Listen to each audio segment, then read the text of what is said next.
প্রিয় 2025 সালের এসএসসি পরীক্ষার্থীরা, আমরা তোমাদের গণিতের যে সাজেশন এবং সেই সাথে যে সেগুলোর সমাধান দিয়ে আসছিলাম, সেই ধারাবাহিকতায় আমরা আজকে দ্বিতীয় অধ্যায় সেট ফাংশন অধ্যায়ের একেবারে লাস্ট পার্টের ক্লাসটা করছি। আমরা 20টা যে সৃজনশীল নিয়েছিলাম তার 20 নম্বর অঙ্কটা আমরা আজকে সলভ করবো। তো আমরা আশা করি যে এর মধ্যেই তোমরা কিন্তু কমন পেয়ে যাবে, জাস্ট হয়তো সংখ্যাগুলো একটু উল্টোপাল্টা করে দিতে পারে। তো এগুলো প্র্যাকটিস করলেই কিন্তু তোমরা কমন পাবে। তো অন্যান্য পার্টগুলো দেখতে গেলে ভিডিও নিচে প্লে লিস্টের লিঙ্ক আমরা দিয়ে দিই, সেখান থেকে দেখে নেবে। এখানে 20 নম্বর অঙ্কটা একটা ভেনচিত্রের অঙ্ক দেওয়া হয়েছে। 100 জন শিক্ষার্থীর মধ্যে কোনো পরীক্ষায় 65% শিক্ষার্থী বাংলায়, 48% শিক্ষার্থী বাংলা ও ইংরেজি উভয় বিষয়ে পাশ করেছে এবং 15% শিক্ষার্থী উভয় বিষয়ে ফেল করেছে। সংক্ষিপ্ত বিবরণ সহ উপরের তথ্যগুলো ভেনচিত্রে প্রকাশ করো। তো আমরা ক নম্বরটা প্রথমে সলভ করছি। তো এখানে কিন্তু তোমাদের ভেনচিত্রের চিত্রটা দিতে হবে। সো আমরা ভেন চিত্র মানে হচ্ছে প্রথমে একটা আয়ত আঁকতে হয়। তোমরা এটা ভালো করে স্কেল দিয়ে আঁকবে, আমরা রাফলি দেখাচ্ছি। এই এই ভিতরে টোটাল বিষয়টা হচ্ছে সার্বিক সেট, যেটাকে ইউ বলা হয়। তো 100 জন শিক্ষার্থী মানে এখানে ইউ মানে আমরা 100 জন, হ্যাঁ, এটা এইভাবে লিখে দিতে পারি। আর ভিতরে আমরা দুইটা বৃত্ত অঙ্কন করে নেব এইভাবে। তো দুইটা বৃত্তের মধ্যে একটা কমন জায়গা লাগবে।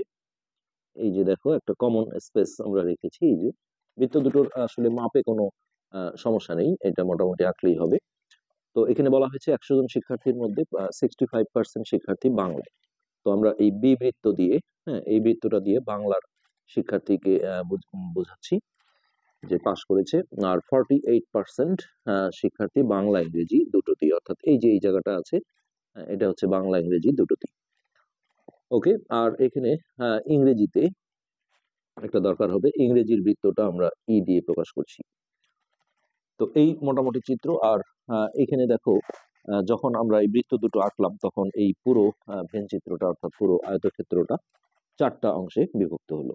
তো আমরা সেগুলোকে বিভিন্ন নাম দিতে পারি। আমরা ধরো এটা P1 দিলাম, এই যে এই স্পেসটা, এটা এটা হচ্ছে P1।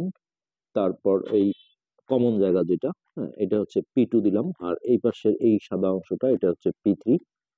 আর এই যে স্পেসটা যেটা বৃত্ত দুটোর বাইরে অথচ আয়তের ভিতরে, এটাকে আমরা P4, অর্থাৎ 4টা দেখো খণ্ডে বিভক্ত হয়ে গেল। তো এখন এখানে আমরা জাস্ট বর্ণনা করব যে এখানে সার্বিক সেট ক নম্বরে কিন্তু এই বর্ণনাগুলোই চাওয়া হয়েছিল। সার্বিক সেট ইউ, যা 100 জন শিক্ষার্থীর সংখ্যা নির্দেশ করে।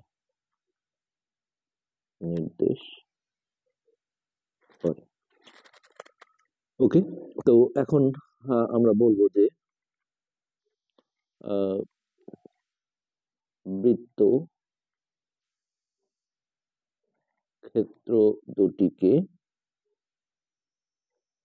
বি ও ই দ্বারা চিহ্নিত করি। আচ্ছা, বি বৃত্ত দিয়ে কি বোঝানো হয়েছে সেটা বলি। বি দ্বারা বাংলায় এবং ই দ্বারা ইংরেজিতে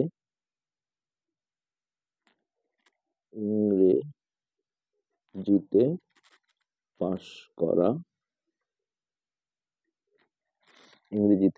করা শিক্ষার্থীর সংখ্যা নির্দেশ করে। তো এই বি আর ই বৃত্তটা আঁকার সাথে সাথে পুরো ভেন চিত্রটা দেখো 4টা যে খণ্ডে বিভক্ত হয়েছে, আমরা এখন সেই কথাটা বলবো। তাহলে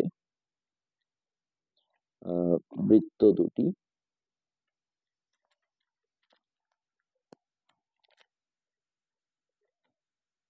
তাহলে ভেন চিত্রটি দিই। ভেন চিত্রটি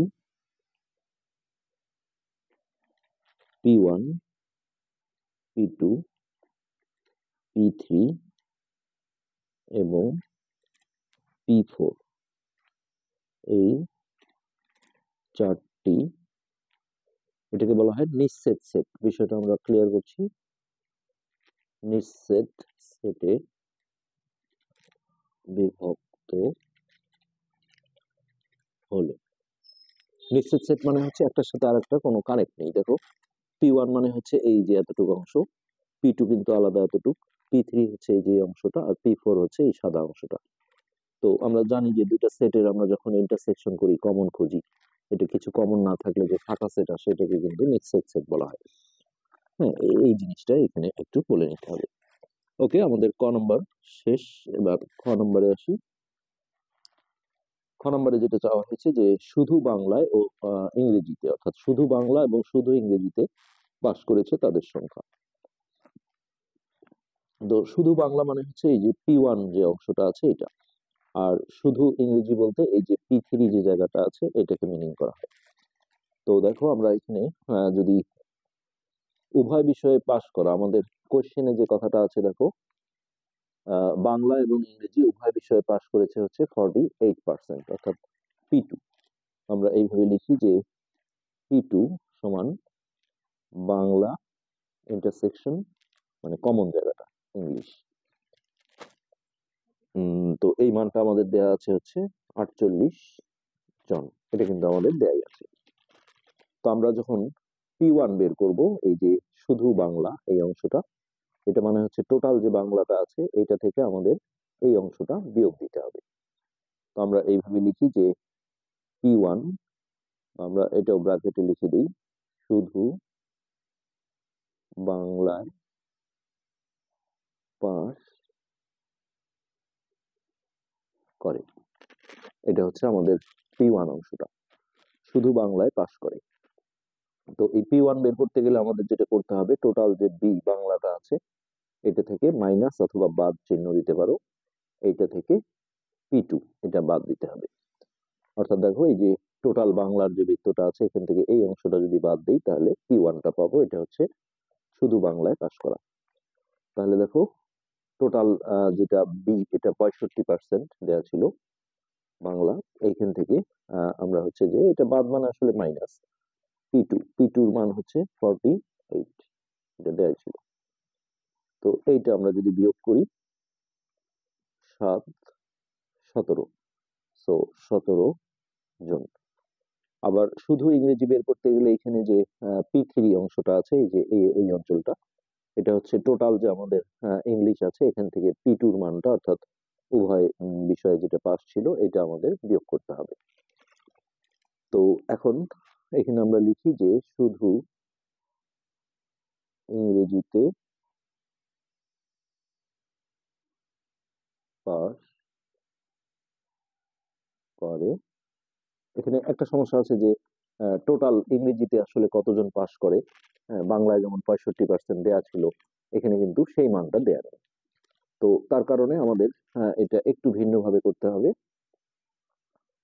আবার দেখো এইখানে P4 যে অঞ্চলটা আছে, এই P4 মানে হচ্ছে যে উভয় বিষয়ে যারা ফেল করেছে, হ্যাঁ, তাদের সংখ্যা, অর্থাৎ এটা কিন্তু দেয়া আছে যে 15%, যেটাকে আমরা 15 জন হিসেবে ধরতে পারি। তো এখন ইংরেজিতে পাস করেছে মানে শুধু ইংরেজিতে পাস করেছে বলতে এই যে এই অঞ্চলটা। হুম তো এটার জন্য আমাদের যেটা করতে হবে, টোটাল হচ্ছে 100, এই 100 থেকে আমরা বিয়োগ দেব। হ্যাঁ, কি কি বিয়োগ দেব সেটা হচ্ছে বিষয়। তো প্রথমত এখানে আমরা যেটা, সবগুলো আলাদা আলাদা দেখো, এই যে P1 এর যে মানটা আছে শুধু বাংলায় পাস করে, যেটা আমরা একটু আগে বের করলাম 17, এইটা নিতে হবে, প্লাস এখানে উভয় বিষয়ে যেটা ছিল P2, হ্যাঁ সেই P2 মান যেটা 48 ছিল সেটা নিতে হবে, যোগ এইখানে P4 অর্থাৎ উভয় বিষয়ে যেটা ফেল করেছে, যেটা আমাকে উদ্দীপকে দেয়া ছিল 15, সেই 15 এই মানটা নিতে হবে। তো এই তিনটা যোগ করে আমরা যদি মোট থেকে বিয়োগ দিই তাহলে কিন্তু আমরা এই যে P3 অর্থাৎ শুধু ইংলিশে পাস করা শিক্ষার্থীর সংখ্যাটা পেয়ে যাব। ওকে, এখন এটা আমরা যোগ করে দিই। 8 7 15, 15 5 20, শূন্য হাতে 2, 3, 4 3 7 আর 8, অর্থাৎ এখানে আমাদের আসবে 20 জন। তো এই দুটোই কিন্তু আমাদের খ নম্বর কোশ্চেনের অ্যান্সার। আর গ নম্বরটা আসলে খুবই সিম্পল। গ নম্বরে যেটা বলেছে,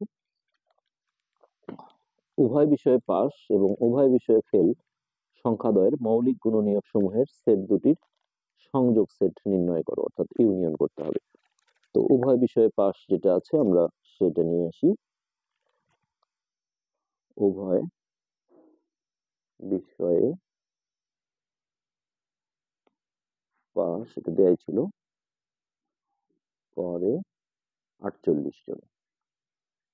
আর উভয় বিষয়ে ফেল ছিল 15 জন। উভয় বিষয়ে ফেল করে 15 জন। তো এখন এদের আমরা দেখো যদি সেট গুলো একটু ধরে নিই তাহলে সুবিধা হবে। ধরি 48 এর মৌলিক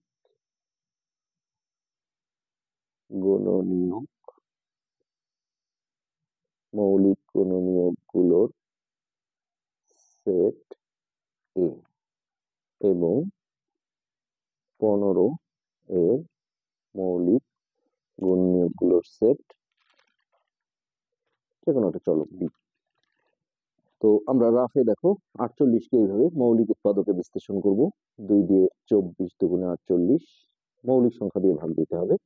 2 দিয়ে এটা 12, 2 দিয়ে 6 দুগুণে 12, 2 দিয়ে 3। তো এখন আমরা সরাসরি বলতে পারবো যে তাহলে অতএব এ সেট সমান হচ্ছে, সেটে আমরা জানি একই উপাদান রিপিট করা যায় না, অর্থাৎ একটা 2 নিতে হবে আর 3 এটা।